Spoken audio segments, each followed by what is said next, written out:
A nossa forma hoje, o nosso estudo de hoje, ele vai ser baseado justamente naquilo que nós devemos entender como salvação, mas de uma maneira assim mais direcionada a como se comportar como filhos de Deus. A grande maioria das pessoas acabam se convertendo e na maioria das vezes elas nem sabem o que é conversão. Elas nem sabem, na maioria das vezes, entender o que está por trás da salvação. O que aconteceu no trâmite para que fôssemos salvos. E a Bíblia está repleta de ações da parte de Deus que revela tanto o caráter do nosso Deus, revela a intenção do nosso Deus e o objetivo que Ele tem para com cada um de nós. Importante que nós compreendamos isso. Então, se eu perguntasse para vocês assim, qual é o sentido? O que é que você entende? Qual é a ideia que passa pela sua cabeça quando alguém pergunta para você ou afirma para você o que é ser filho de Deus? Quantas pessoas não usam a expressão filhos de Deus sem saber o que isso significa? Quais implicações estão embutidas nessa afirmação de filho de Deus? Então a maioria das pessoas não conseguem e não tem ideia do que isso significa e não sabe como proceder como filho de Deus. Então, nesse estudo, nesse shiur, nós vamos observar essas questões para responder do ponto de vista da teologia de João. Ou seja, vamos responder essas perguntas basicamente a partir das declarações do apóstolo João sobre o assunto. É importante. Para que eu possa afirmar que eu sou filho de Deus, qual é a primeira coisa que deve-se ter em mente? Alguém só pode ser filho de alguém quando? Quando nasce ou quando se adota. Para mim dizer que a Camilinha é minha filha, das duas uma, ou ela nasceu de mim, ou seja, com a minha esposa, ou eu a adotei como filha. Então, para mim afirmar que sou filho de Deus, eu preciso me conduzir ao Evangelho de João. Nós vamos nos basear no Evangelho de Yohanan, de João, para que nós possamos aí compreender e entender o que é que está por trás dessa afirmativa de ser filho de Deus. Primeiro, nós temos que ser nascidos de Deus. Um dos pontos mais importantes do conceito joanino a respeito da paternidade de Deus sobre os cristãos é que ele apresenta como iniciativa da parte de Deus, sendo isso plenamente verificado por meio da expressão nascido de Deus. Nascido de Deus. João vai falar isso assim basicamente 6 vezes, dependendo do texto onde nós estaremos lendo.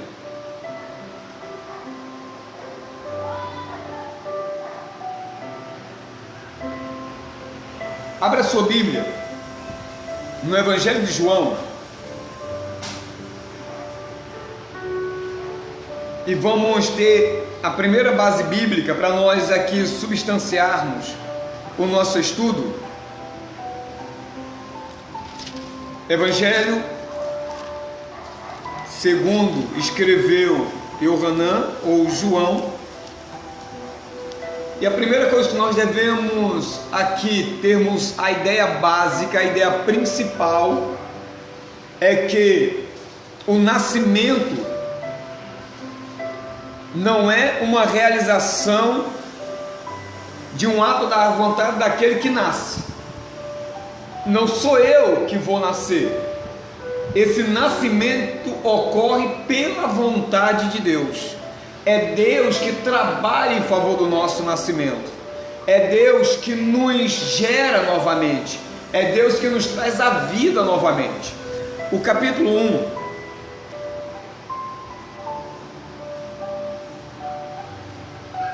verso 12 e 13. Mas a todos quantos o receberam, deu-lhes o poder de serem feitos filhos de Elohim, a saber, aos que creem no seu nome, os quais não nasceram do sangue, nem da vontade da carne, nem da vontade do homem, mas nasceram da vontade de Deus.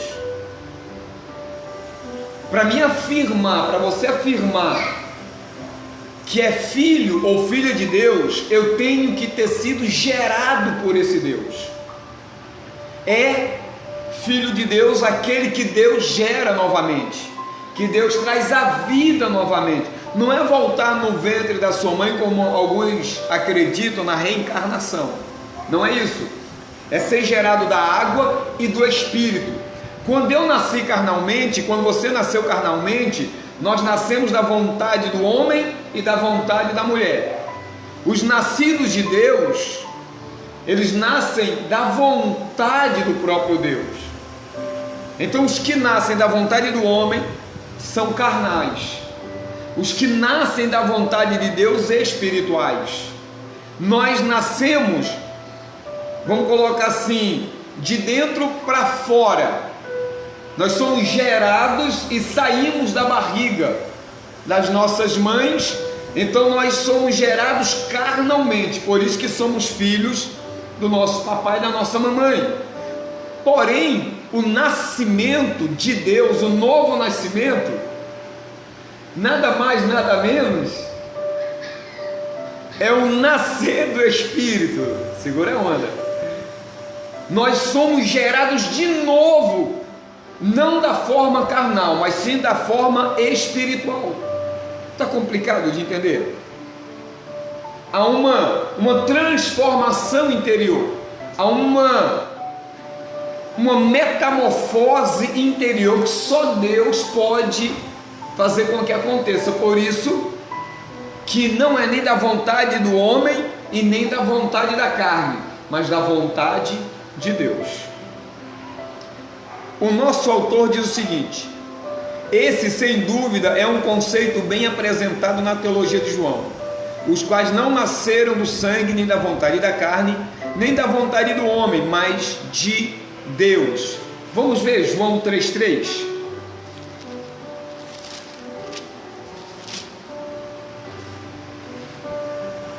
João capítulo 3, verso 3.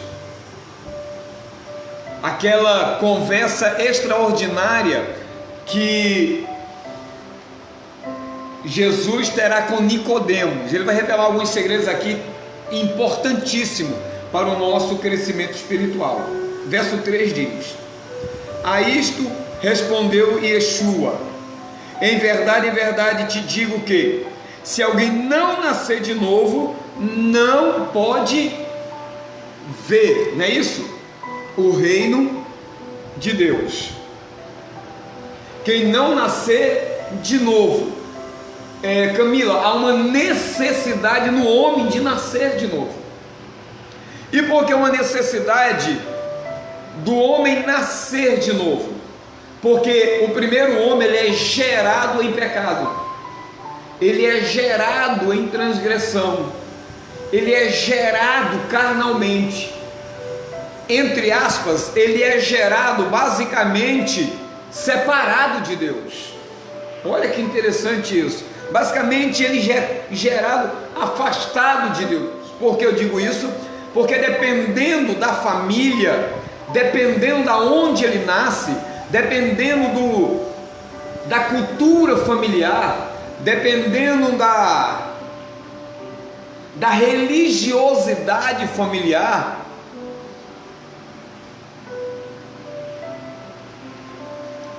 a minha irmã Kelly Andrade está dando a paz para todos aqui, tá? A paz do Senhor, minha filha. Deus continue abençoando a sua vida. E obrigado pelo estudo. Que palavra maravilhosa. É verdade, Deus é perfeito em tudo mesmo. Então, Kelly e igreja do meu Senhor Jesus, como nós já nascemos quase que predispostos ao inferno, Paulo vai dizer que sem Cristo nós éramos por natureza filhos da ira. Olha a expressão paulina. Nós éramos por natureza filhos da ira, ou seja, já nascemos debaixo da ira. Então, o homem, quando ele nasce, ele é carnal. Como ele já nasce de uma forma carnal, se faz necessário ele nascer espiritualmente. Ele precisa nascer de novo. Agora não é mais da vontade do homem, aleluia, agora é da vontade de Deus. Você tem que bater no peito e dizer assim: glórias a Deus, porque o meu nascimento é resultado da vontade divina. Porque nós gostaríamos que muitos se convertessem, e eles não se convertem, porque talvez ainda não chegou a hora dele, ou porque talvez não esteja nos planos divinos a salvação dessa pessoa. Mas você que já entregou a sua vida ao Eterno, você que já entregou a sua vida a Kadosh Baruch, você deve ser muito grato, muito grata a Ele, porque não foi da sua vontade nascer de novo, mas foi da vontade de Deus. Amém, meus amores? Está dando para captar essas informações? Então, quem não nascer de novo, não pode ver o reino de Deus. A Viviane Gomes está dizendo: pastor, Deus te abençoe. Deus abençoe também a minha irmã Viviane Gomes. A igreja os sauda, amém, queridos? Com a paz do Senhor, as minhas irmãs que estão acompanhando-nos. Deu para entender? A partir daí, como é que eu começo a ver o reino de Deus? Eu só posso ver o reino de Deus nascendo dentro do reino de Deus. Da mesma maneira que eu não posso ver o mundo sem nascer no mundo, eu não posso ver o reino de Deus sem nascer no reino de Deus, dentro da vontade de Deus. Ok? Amém. Obrigado, Viviane. Pastor, que bom te ver. Deus te abençoe. Mas a gente está tão... Vamos entender o seguinte: existe a forma casual de dizer que é filho de Deus, ou seja, todos dizem ser filhos de Deus, e existe a forma verdadeira de ser filho de Deus. E como que é? Não é dizendo, é vivendo, é praticando os mandamentos do reino, é vivendo, se debruçando em obediência à vontade do reino. Não é simples, não é, queridos? Vamos ver outro texto também, que é o verso de número 6.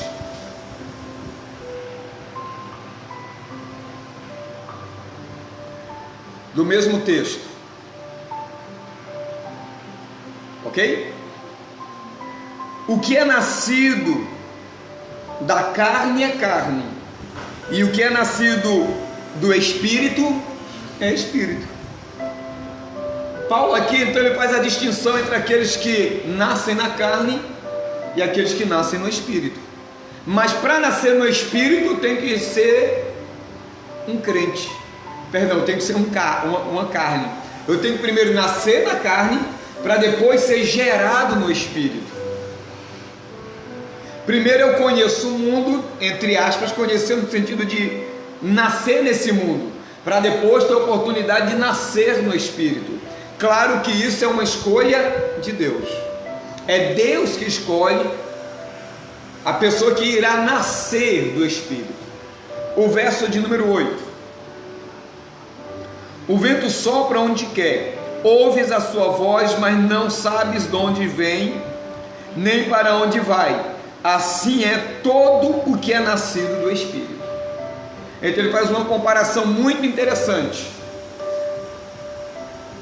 O vento sopra onde quer, ouves a sua voz, mas não sabes de onde vem, nem para onde vai. Assim é todo o que é nascido do Espírito. nós não sabemos quem é nascido do Espírito. Ok, querido? Nós não sabemos. Mas preste atenção que nós podemos ouvir a sua voz, mas não sabemos de onde ele vem nem para onde ele vai. Então, uma das formas de nós mostrarmos que somos nascidos do Espírito é a forma das pessoas nos ver, é a forma das pessoas nos ouvir. Só que nós não sabemos para onde vamos nem para onde iremos. Perdão, da mesma coisa, vamos e iremos. Chegou um novo visitante aí, ó. Ninguém merece, né? Mas tudo bem. Amém. O Sandro Silva está mandando aqui o seu desejo que Deus nos abençoe e que nós retribuímos na mesma proporção. Tá, Sandro? Deus abençoe também muito a sua vida. Muito interessante. Olha só. Observe que o verso aponta para o fato de que esse nascimento não é de modo natural. Diga glória a Deus no seu interior, tá, queridos? Ou seja, eu nasci de uma forma natural, mas espiritualmente o nascimento acontece de forma sobrenatural.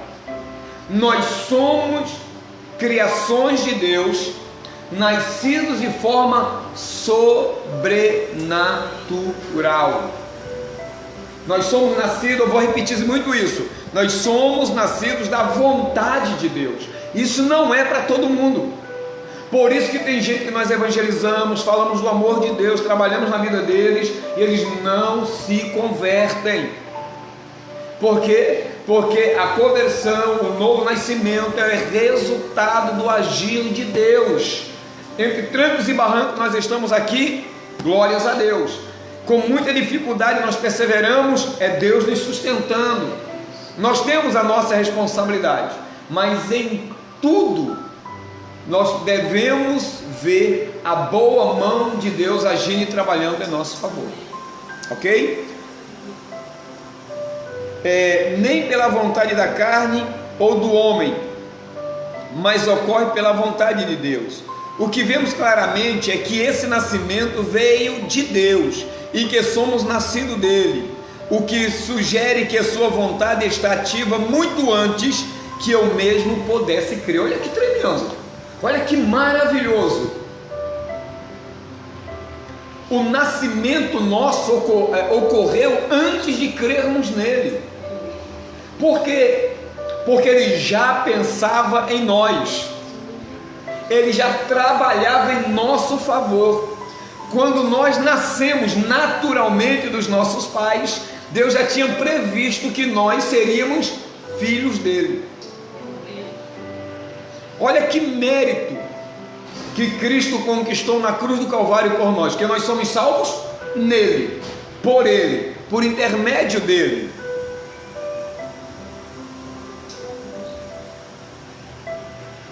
Isso deve criar em nós uma classe de fé e confiança tremenda da parte de Deus. Isso deve gerar em nós um temor, isso deve gerar em nós uma gratidão, e isso também deve gerar em nós desejos de orarmos, de clamarmos, porque Deus está querendo nos ouvir. Da mesma forma que nós atendemos os pedidos dos nossos filhos, quando eles fazem pedidos lícitos, Deus também, como Pai, está querendo nos abençoar, está querendo nos aperfeiçoar, está querendo que nós cresçamos. Deus não quer que continuemos meninos, Ele quer que nós continuemos dependendo dEle, mas crescendo em graça e em conhecimento. Por quê? Porque nós somos feituras suas, melhor dizendo. Deu para entender? Então nem todos que dizem sou filho de Deus são. Eu não preciso dizer que sou filho do meu pai. O meu comportamento, as minhas palavras, o meu modo de vida vai afirmar para quem está me vendo se eu sou filho de Deus ou não. Eu não estou dizendo que nós não venhamos a dar um escorregão, a vacilarmos. Isso é natural. Ainda não fomos glorificados. Mas enquanto aqui, o meu comportamento, o meu pensamento, as minhas palavras, as minhas atitudes, o meu compromisso precisa ser com o eterno. Dúvidas até aí, queridos?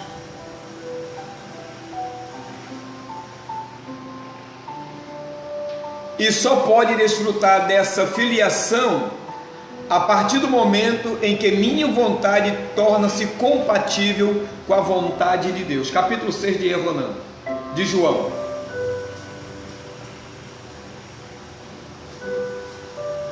Então, ser filho de Deus não é ler a Bíblia.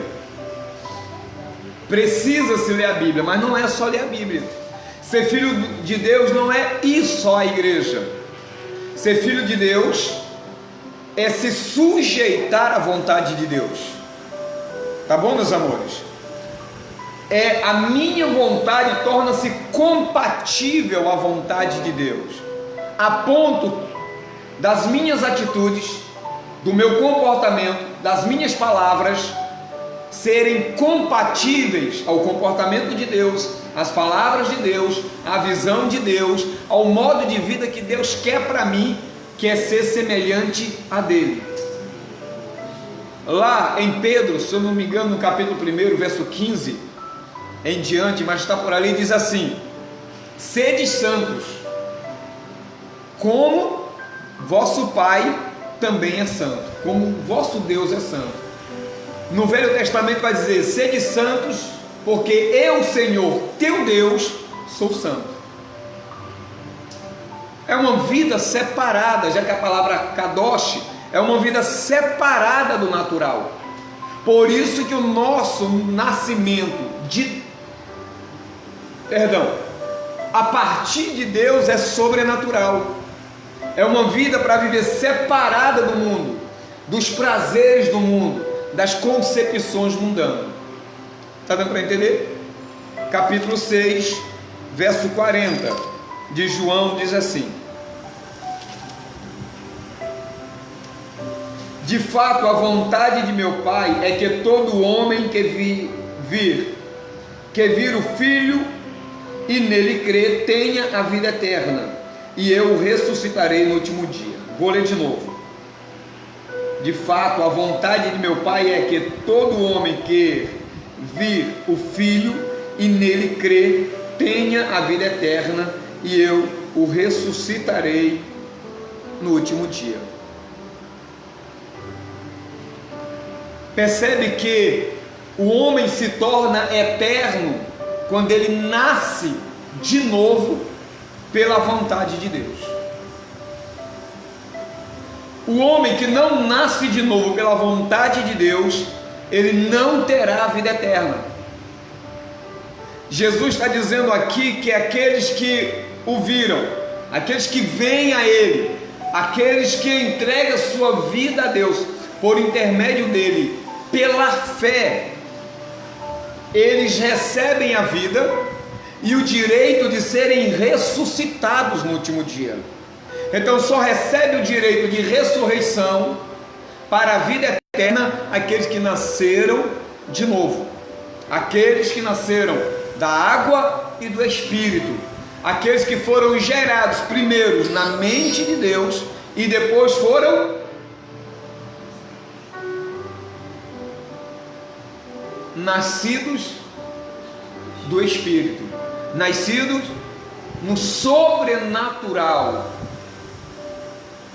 É muito simples de entender essas coisas. Quando eu entendo que ser filho de Deus está muito além do que eu digo, eu passo a me observar mais, eu passo a me reparar mais, as minhas introspecções se tornam mais profundas, porque eu passo a fazê-las com a mente de Deus, com o querer de Deus, construindo a minha vontade dentro da vontade de Deus. Parece ser difícil, mas não é. Não é. Para João, todo aquele que crê em Jesus, que crê que Jesus é o enviado, é nascido de Deus. capítulo 5, verso 1.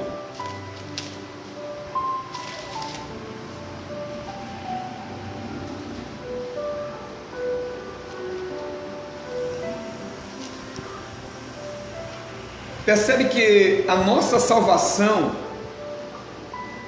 ela nos dá o direito de entendermos essas coisas,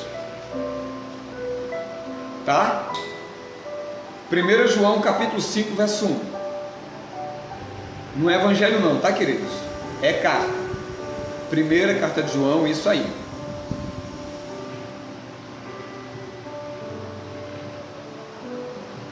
Todo aquele que crê que Jesus é o Messias é nascido de Deus, e todo aquele que ama ao que gerou também ama ao que dele é nascido.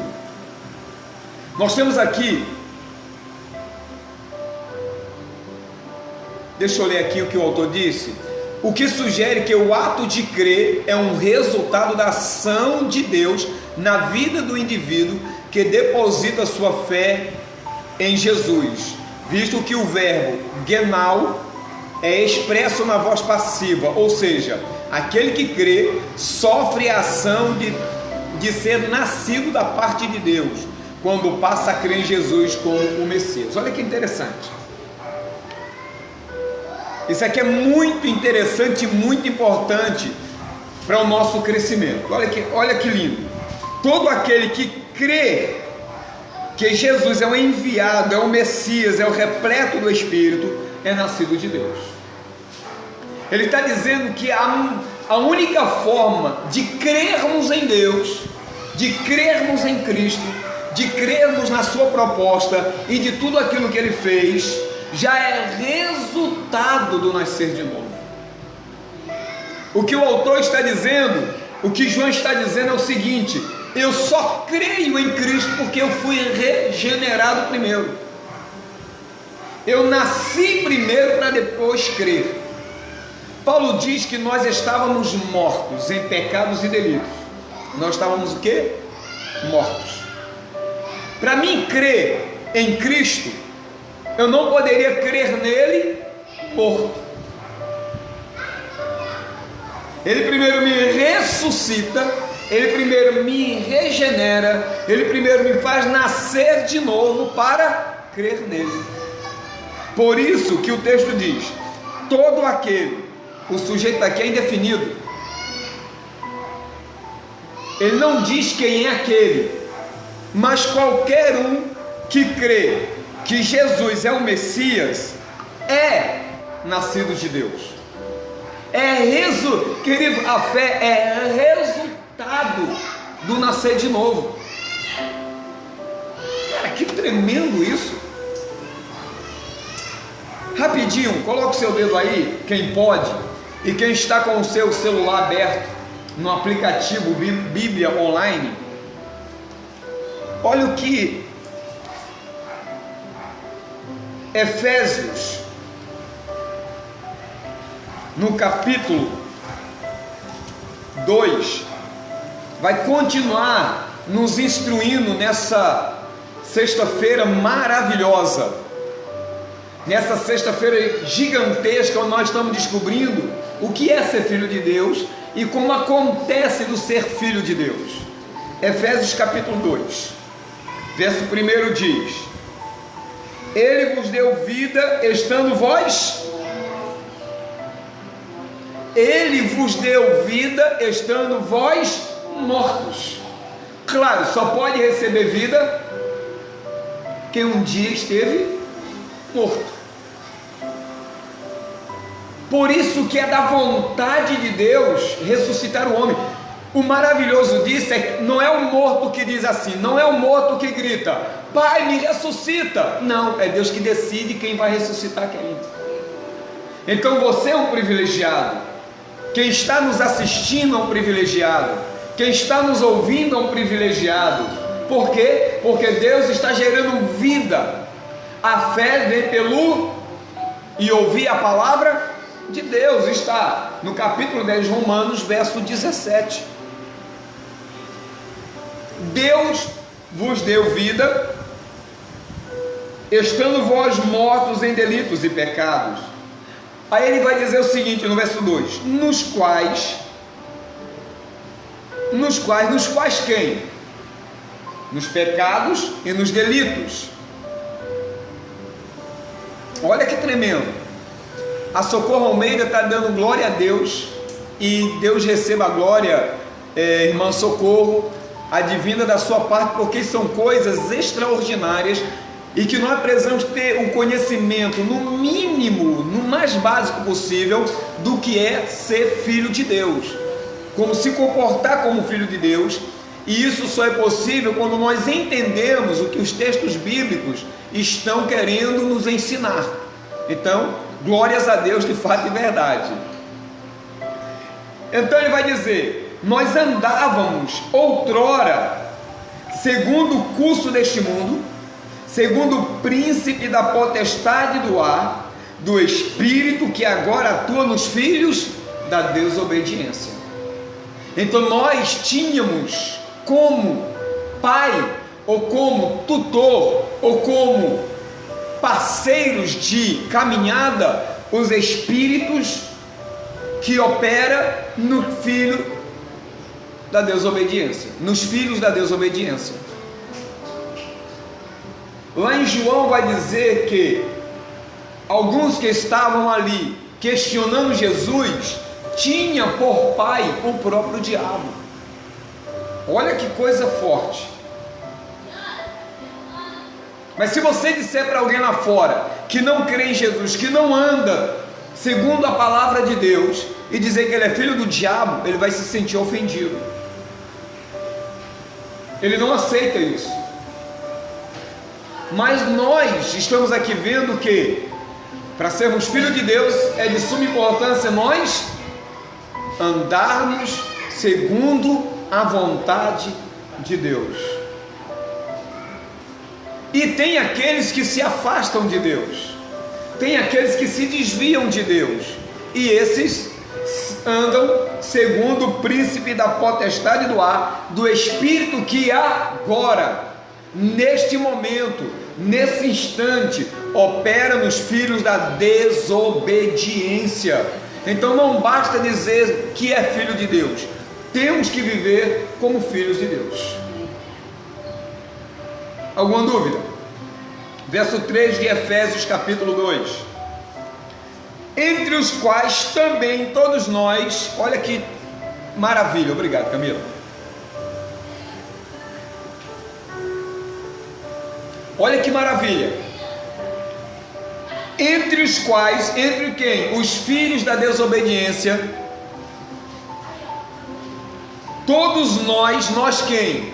Nós que fomos regenerados, nós que fomos libertos, nós que nascemos de novo, andamos outrora, viu? Outrora era no passado, nós andávamos dessa forma, mas nós nascemos de novo. Entre os quais também todos nós andamos no passado, segundo as inclinações da nossa carne, fazendo a vontade da carne e dos pensamentos, e éramos por natureza filhos da ira, como também.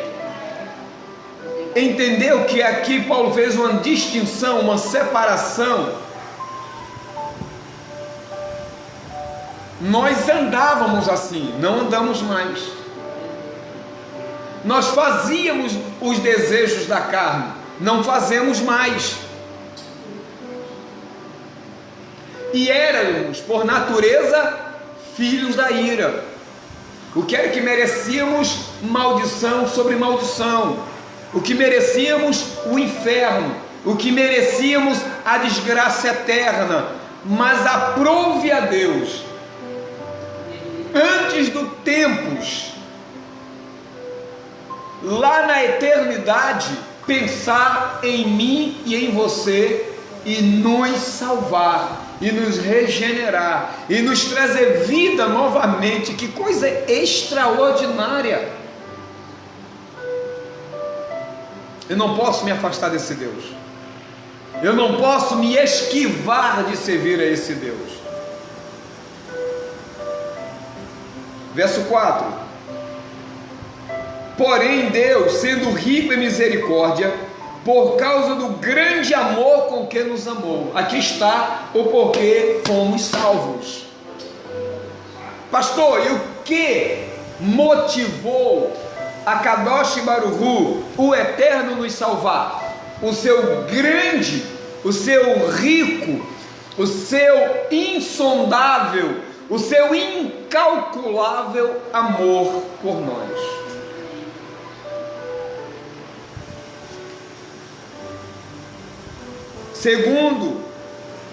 Mas Deus, sendo rico em misericórdia, por causa do grande amor com que nos amou. Olha, Ele nos amou antes de nascermos. Ele nos amou antes de cometermos qualquer tipo de transgressão. Ele determinou no seu coração nos salvar, nos redimir quando nós ainda nem existíamos, por conta do seu grande amor. Foi o grande amor de Deus que nos destinou à salvação, que nos destinou a sermos chamados de filhos de Deus.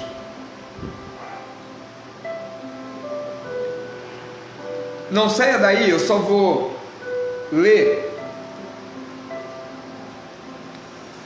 João capítulo 3, 1 João capítulo 3, verso 1, diz o seguinte: vede que grande amor nos tem concedido o Pai.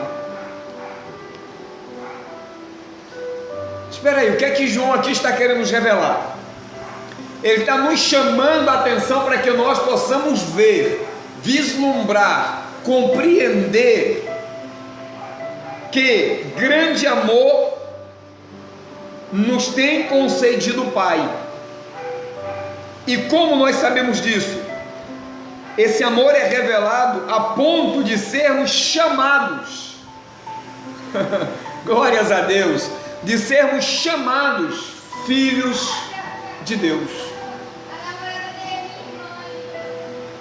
E de fato somos filhos de Deus. Por essa razão o mundo não nos conhece, porquanto não conheceu a Ele mesmo. Por isso que o mundo nos odeia, porque nós somos filhos de Deus. Porque Deus amou o mundo de tal maneira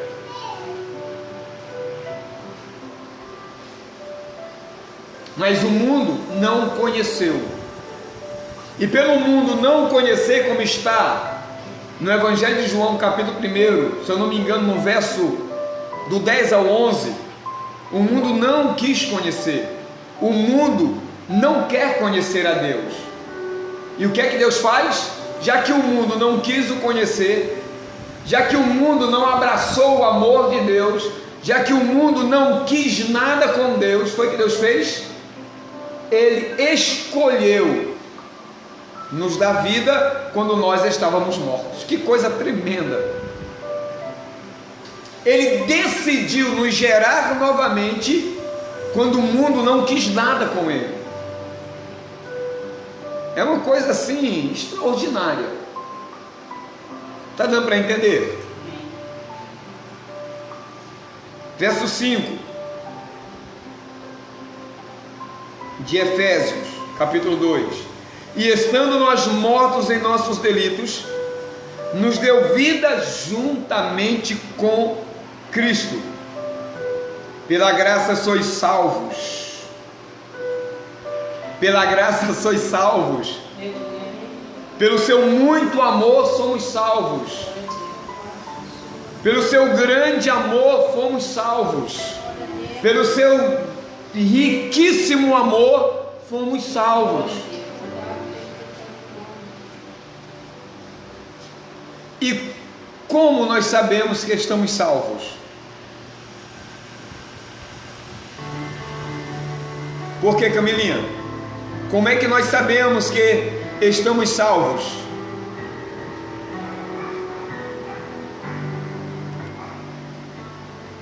Por causa de Cristo. Ele não morreu a nossa morte. E o que aconteceu ao terceiro dia? Então a ressurreição dele é a garantia que nós temos vida. Estando nós mortos em pecados e delitos, foi o que ele fez? Nos deu vida juntamente com Cristo. Se Cristo está vivo, crente, tu estás vivo. Por isso que você não é qualquer coisa, você não é qualquer um. Você é um filho de Deus. Você tem direito de filhos e você tem deveres de filho. Isso não é para qualquer um. O mundo não quis saber disso. Mas como você quis saber, já que ele te escolheu, vive essa vida. Por isso que ele diz: pela graça sois salvos. Por que pela graça? Porque ele fez algo que nós não merecíamos. Ele fez algo em nosso lugar que nós não poderíamos fazer. Ele realizou uma coisa que nós jamais teríamos condições de realizar. Verso 6: e juntamente com ele, ou seja, em Cristo, nos ressuscitou e nos fez assentar nos lugares celestiais em Cristo Jesus. Pastor, eu entendo com isso que eu estou nesse mundo, mas em Cristo eu estou assentado num lugar especial. Se Cristo está à direita do Pai, você também está. Por isso que Jesus disse: tudo que vocês pedirem em meu nome receberão. Por quê? Porque se Cristo está à direita de Deus, nós também estamos nele. E tudo que pedimos no nome de Cristo, o Pai pode realizar, porque Cristo pede em nosso favor. Se Cristo realizou tremendos milagres, nós também podemos. Por quê? Porque estamos assentados em Cristo nas regiões celestiais. Por isso que a nossa luta não é contra a carne nem contra o sangue. A nossa luta é contra principados e potestades, contra dominadores que estão nessas regiões. Quais regiões? Celestiais, lutando contra nós. Por isso que alguém pode nascer cego naturalmente, mas ele pode ser curado espiritualmente, porque estamos assentados nas regiões celestiais. Isso não é uma coisa fácil de explicar,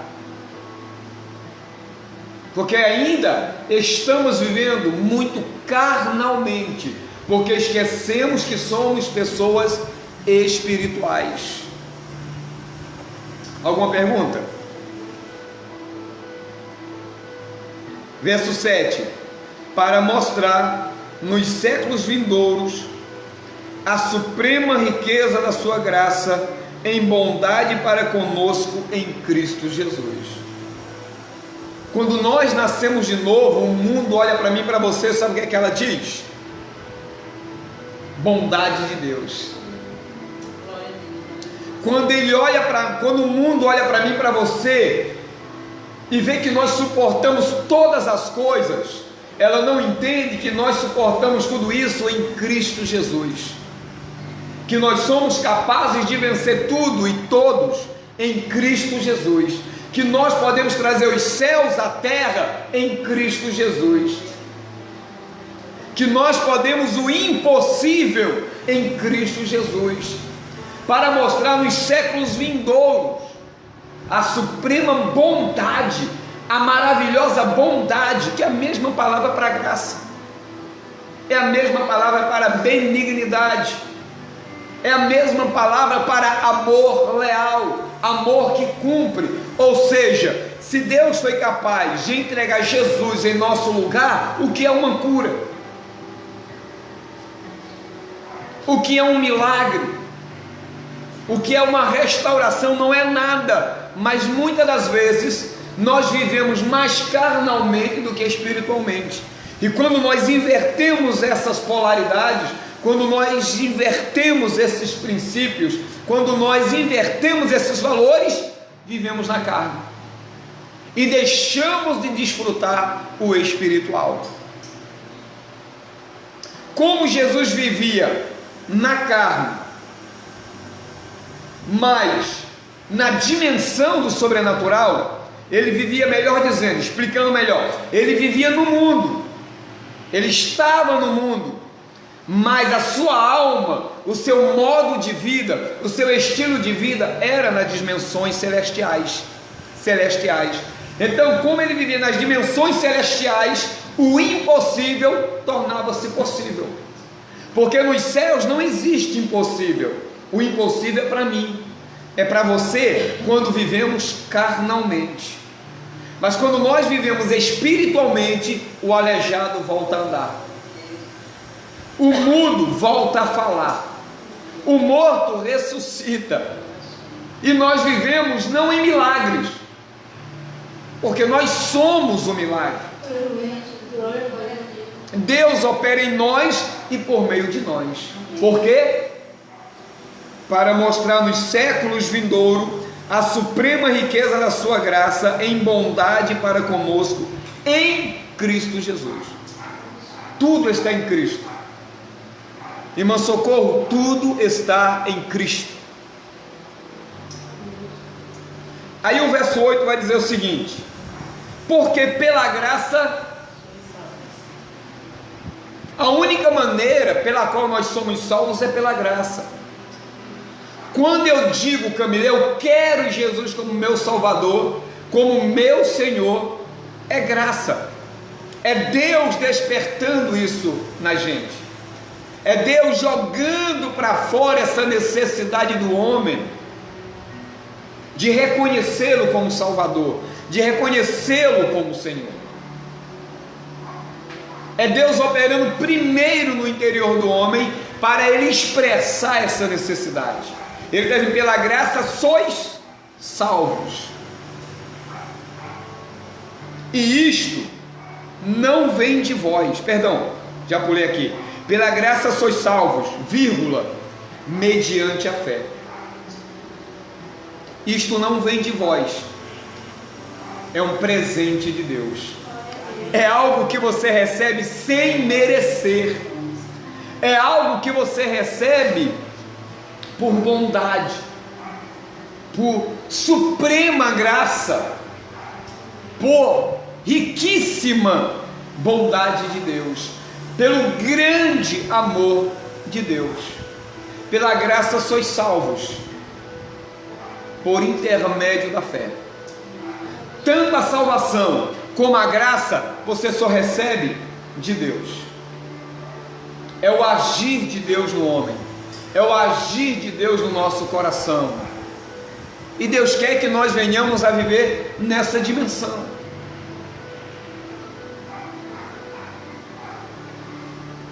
Se nós vivemos à direita de Deus, nós vamos roubar, caluniar, dar volta nos outros, assassinar, adulterar, honrar pai e mãe, a desonrar pai e mãe.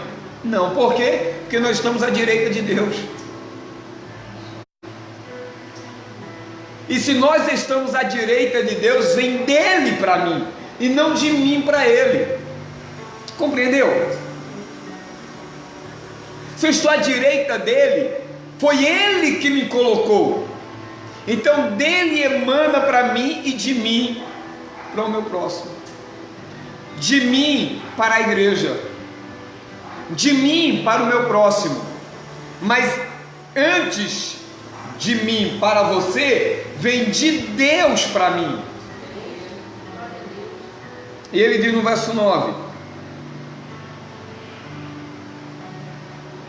pois somos feitura dele. Aleluia! Ele que nos criou, ele que nos refez, ele que nos deu vida novamente, criados em Cristo Jesus para as boas obras. Olha só, criados em Cristo. Eu tenho uma revelação para me transmitir para você nesse momento.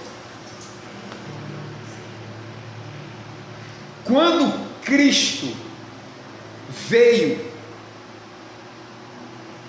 deixa eu me antecipar antes da vinda de Cristo. Eu e você somos feituras de Deus em Cristo antes da fundação do mundo.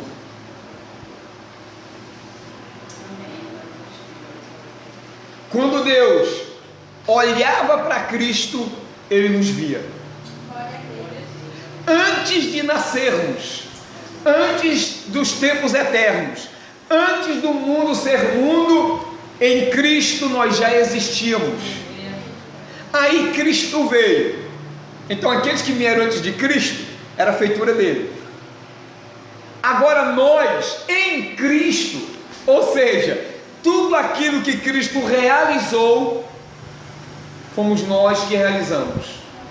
Por isso que os méritos de Cristo é nosso. A inocência de Cristo é nossa. A morte de Cristo foi a nossa morte. A ressurreição de Cristo é a nossa ressurreição. Que tremendo isso, somos feituras dele. Glória a Deus. Criados para as boas obras. Olha que interessante. A palavra feitura é poema, do verbo poeio, que significa fazer.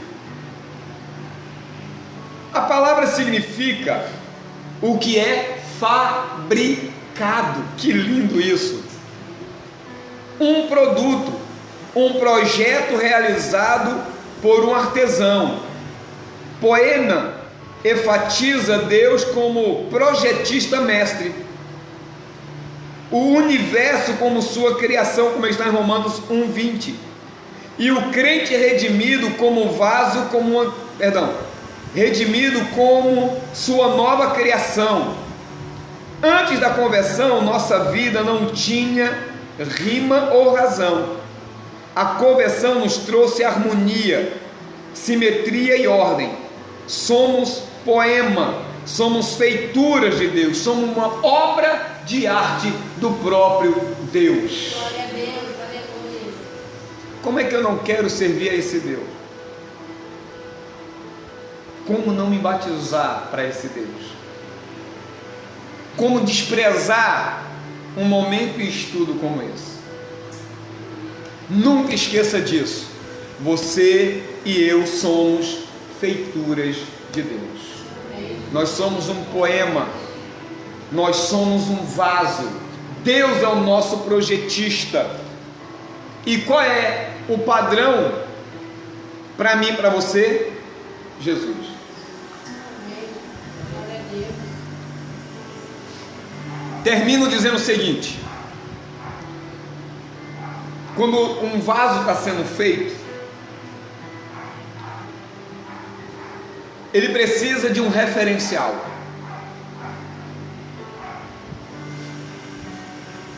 O referencial no qual Deus nos fabrica é Cristo. A boca do vaso tem que ser a mesma boca de Cristo. O mesmo corpo do vaso tem que ser o mesmo corpo de Cristo. A mesma altura tem que ser a de Cristo. A mesma profundidade tem que ser a de Cristo. Por isso que nós passamos por luta, por dificuldades, porque nós estamos na roda desse oleiro. De vez em quando ele precisa às vezes nos comprimir, às vezes precisa nos esticar. Não sei se é comprimir, deprimir, não sei como é que, agora me faltou a palavra, mas tem momento que ele nos aperta, mas tem momento que ele coloca por dentro e nos alarga. Mas nós estamos sendo formados de acordo com o padrão que é o de Cristo. Se Jesus é o Filho de Deus, em Cristo Jesus, eu e você também somos filhos dele. Glória a Deus. Amém? Terminamos e ficamos por aqui. Alguma dúvida? Então que Deus nos abençoe e até a próxima, o nosso próximo encontro. Eu ia falar a nossa próxima live. Até o nosso próximo encontro, até o nosso próximo estudo.